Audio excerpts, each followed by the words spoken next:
আসসালামু আলাইকুম সম্মানিত ভিউয়ার্স, আপনারা অনেক আশা এবং ভরসা নিয়ে টিন সার্টিফিকেট খুলেছিলেন, তাই না? কিন্তু আপনাদের ইনকাম না থাকায় এখন সিদ্ধান্ত নিয়েছেন যে টিন সার্টিফিকেট আপনারা বাতিল করবেন। তো আপনারা কিভাবে টিন সার্টিফিকেট বাতিল করবেন তা আমি এই ভিডিওতে ধাপে ধাপে বলবো, তাই আপনারা ভিডিওটি স্কিপ না করে সম্পূর্ণ ভিডিওটি দেখবেন।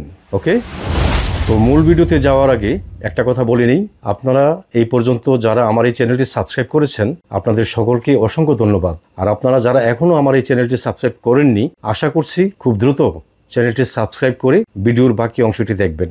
আচ্ছা, এখন টিন সার্টিফিকেট বাতিল করার আগে কিছু ক্রাইটেরিয়া মানতে হবে। সেই ক্রাইটেরিয়ার মধ্যে আপনি আছেন কিনা দেখে নিন। তো সেই ক্রাইটেরিয়া হলো মোট 6টি। তো এই 6টা ক্রাইটেরিয়ার মধ্যে যদি আপনি পড়েন তাহলে অবশ্যই টিন সার্টিফিকেট বাতিলের জন্য আবেদন করতে পারবেন।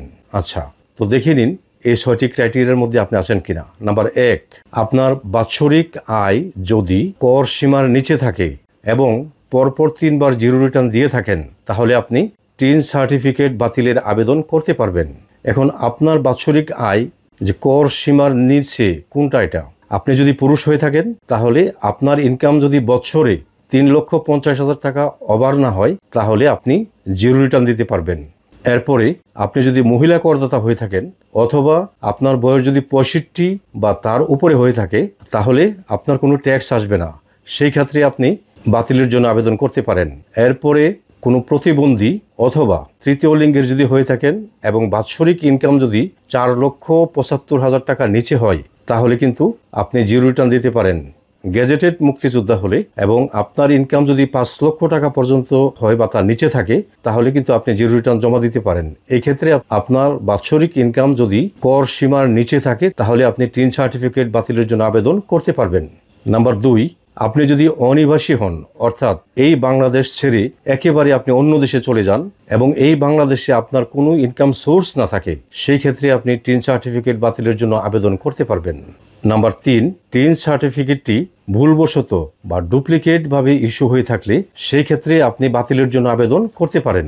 নাম্বার 4, আপনার ব্যবসা বা চাকরি যদি বন্ধ হয়ে যায় এবং আর যদি কোনো ইনকাম না থাকে সেই ক্ষেত্রে আপনি টিন সার্টিফিকেট বাতিলের জন্য আবেদন করতে পারেন।